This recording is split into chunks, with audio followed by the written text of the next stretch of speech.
कि अकल दईए ओनू जेड़ा लेवे पा, अकल दईए ओनू जेड़ा लेवे पा, अहमक बंदर नू दे के अकल अपना झोगा लिया टवा।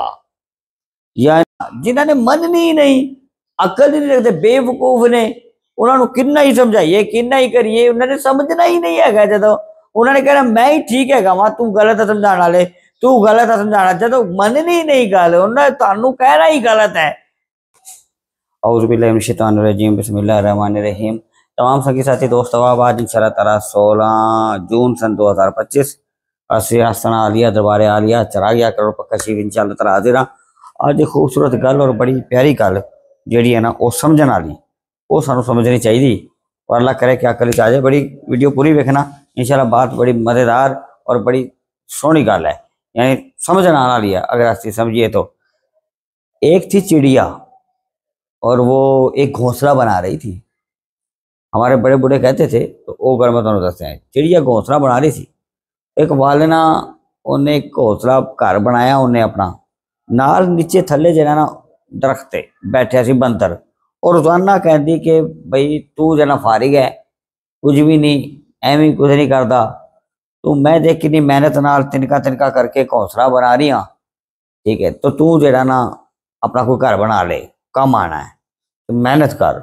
तो लिहाजा तो वो कहने लगा बंदर के भाई तू तो पागल है, जी मेहनत करिए स्ट्रगल कर रही है, मैं नहीं तिनका तिनका करके मेहनत करके, मैं तो इंज ही करांगा, मैं जनाब तू कही मैनू अकड़ा देंदी है की गल हुई, मैं नहीं कुछ बनाना। मकसद बंदर सी ना, ठीक है, बंदर वर्गी अकड़ रखता थी। और चिड़िया जी सी ना तो खूबसूरत, वो फिर जनाब अपनी जनाब अकल के नाल स्ट्रगल के नाल चल रही थी। अच्छा आहिस्ता आहिस्ता आहिस्ता उन्हें इन्नी स्ट्रगल की, इन्नी मेहनत की, बड़े उन्होंने टाइम लग्या, बड़ा वक्त लग्या, उन्हें जनाब इन्नी मेहनत की। ਉਹਦੇ बाद जरा ना उन्हें अपना घोंसला बनाया, घर बनाया। एक दिन मीह पै गया बड़ा जोर की, वो बंदर जरा ना चिड़िया की कोई गल ही ना माने। चिड़िया आकर रखती थी, बंदर तुहानू पता है कि आकर नहीं रखता इन्ना, बेवकूफ जो है, तो बेवकूफ के अगे टक्कर ही मारने वाली गल है, जिन्हें नहीं मानना तो नहीं मानना।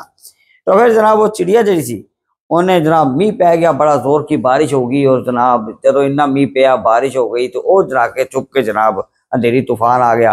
वो घोंसले के अंदर जरा घर बनाया उन्हें, ओदे कोल जाके अंदर बह गई, ठीक है। और बंदर जरा मीह के अंदर भीगे और बड़ा परेशान। तो चिड़िया ने क्या वेख्या, मैं तेन कहती सी ना कि स्ट्रगल कर, मेहनत कर, अपना घोंसला अपना घर बना, ए की होया, ते अज मीह पै गया, बारिश हो गया, तू बाहर है ना, और मैं वेख रहा अपना घर बनाया, इतनी मेहनत की, घोंसला बनाया, तो मैं इधर अपनी छत में लीए, तो मैं अपने घर जनाब छत के अंदर बड़ी महफूज हाँ मीह और अंधेरी दे नाल।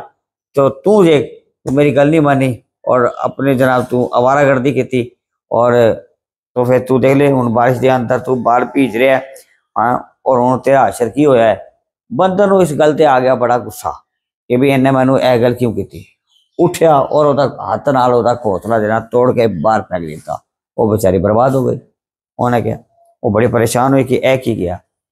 तो इस जगह तो किसी ने गल कही कि अकल दईए ओनू जेड़ा लेवे पा, अकल दईए ओनू जेड़ा लेवे पा, अहमक बंदर नू दे के अकल अपना झोगा लिया टवा। यानी अहमक बंदर नू अकल दे के अपना झोगा लिया टवा।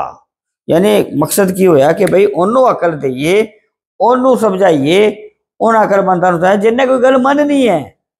यानी दीवारों तरह टक्कर मारने तो की फायदा, जिन्होंने मननी ही नहीं, अकल ही नहीं रखते, बेवकूफ ने, उन्होंने किन्ना ही समझाइए किन्ना ही करिए, उन्होंने समझना ही नहीं है। जो उन्होंने कहना मैं ही ठीक है वहां, तू गलत है समझाने वाले, तू गलत है समझाना, जो मननी ही नहीं गल, उन्होंने तुहानू कहना ही गलत है, तुहानू कहना ही गलत है, तू गलत, तू जरा मैनू समझा रहा, वड्डे सारे गलत ने, तुसी समझाने वाले गलत हो, तुसी कहने वाले गलत हो, बस मैं ठीक है वहां।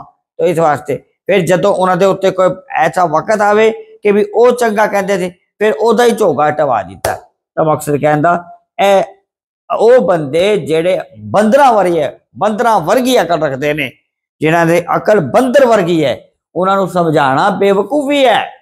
उन्होंने अल्लाह के हवाले करो, छड़ दो उन्होंने, अपनी गल अपना काम अपनी स्ट्रगल करो, अपना काम सीधा रखो, क्योंकि अकल बंदर वर्गी रखते ने। और जेड़े बंदे अकल बंदरा वर्गी रखते उन्हां कोलों ना कोई उम्मीद रखो, ना उन्होंने ए उम्मीद रखो कि उन्होंने कभी अकल आनी और उन्हें समझना है।